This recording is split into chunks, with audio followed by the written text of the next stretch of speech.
नमस्कार। आज हमारे पास कुछ दिलचस्प स्रोत हैं एक खास हिंदू उत्सव पर, आरण्य षष्ठी। हाँ, आरण्य षष्ठी।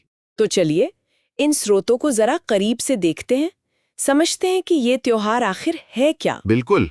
हमारा मकसद यही है कि इसके पीछे का मतलब, इसका महत्व और जो मुख्य रिवाज है उन पर बात करें। हाँ, और नाम ही देखिए ना, आरण्य, जंगल। सही कहा।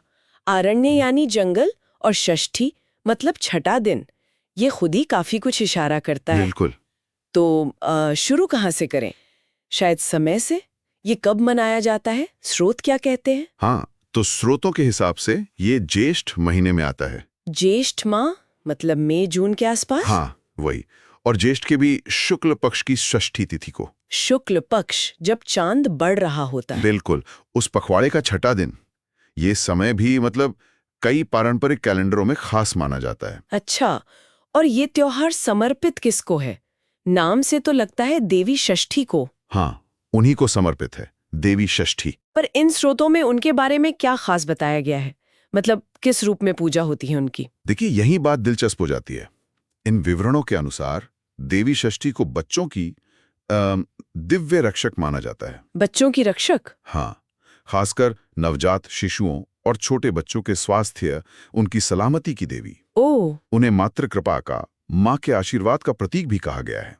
कई लोक परंपराओं में तो उनका स्थान बहुत ऊंचा है। अच्छा, तो मतलब एक तरह से बच्चों की शगुर देवी हुई हैं वो। हाँ, कह सकते हैं। और ये जो नाम में आरण्य है, जंगल वाला पहलू, इसका क्या महत्व है? क्या प्रकृति से जुड़ाव है इसका? बिल्कुल है। जानकारी तो यही इशारा करती है कि प्रकृति इसका एक अहम हिस्सा है। कैसे? पारंपरिक रूप से, जैसा इन स्रोतों में मिलता है, इस त्योहार को पवित्र कदम्ब के पेड़ के नीचे मनाने की प्रथा रही है। कदम के पेड़ के नीचे? अच्छा। हाँ, तो ये सीधा सीधा प्रकृति और पूजा के जुड़ाव को दिखाता है। कदम्ब का पेड़, क्या स्रोतों में ये भी बताया गया है कि यही पेड़ क्यों?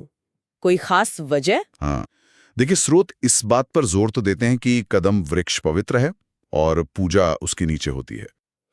लेकिन इसके पीछे की कोई खास पौराणिक कथा या एकदम विशिष्ट कारण वो इन उपलब्ध विवरणों में तो साफ नहीं है। अच्छा। पर हाँ, ये साफ है कि जंगल यानी अरण्य और एक खास पेड़ का होना ये दिखाता है कि त्योहार का पर्यावरण से कितना गहरा रिश्ता है। ये सिर्फ मतलब मंदिर या घर तक ही सीमित नहीं। समझ गई। तो प्रकृति एक महत्वपूर्ण तत्व है इसमें।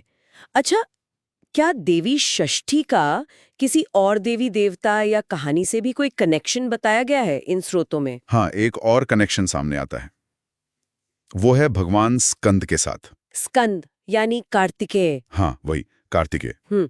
कई परंपराओं में, जैसा इन लेखों से पता चलता है, देवी षष्ठी को स्कंद की पालक माँ माना गया है। पालक माँ मतलब जिन्होंने उनका पालन पोषण किया? बिल्कुल, उनकी देखभाल करने वाली माँ।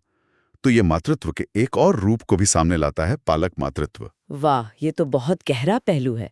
मतलब सिर्फ जन्म देने वाली माँ ही नहीं, बल्कि पालन करने वाली माँ का भी सम्मान। सही कहा।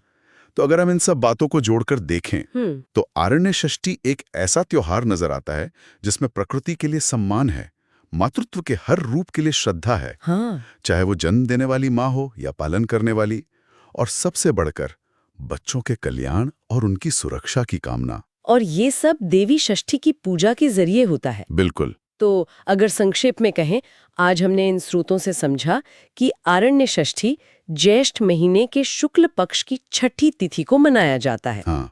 ये देवी षष्ठी को समर्पित है, जो बच्चों की रक्षक हैं। सही। इसका प्रकृति से, खासकर कदम्ब के पेड़ से एक गहरा नाता है। और ये मातृत्व का भी सम्मान करता है, जिसमें स्कंद के पालक माँ वाला पहलू भी शामिल है। बिल्कुल सही। और इन विवरणों पर गौर करते हुए एक बात और सोचने लायक है ना? क्या? कि आज के समय में हम प्रकृति और बच्चों की देखभाल को अक्सर अलग-अलग देखते हैं। हाँ, ये तो है। पर ये स्रोत दिखाते हैं कि कैसे एक सांस्कृतिक परंपरा इन दोनों को, प्रकृति जैसे जंगल, ये वो खास पेड़, और संतान कल्याण जिसमें पालक मातृत्व भी शामिल है, कितने स्वाभाविक रूप से एक ही ताने बाने में पिरोती आई है। ये वाकई सोचने वाली बात है। ये हमें अपनी जड़ों और मूल्यों पर दोबारा सोचने का एक मौका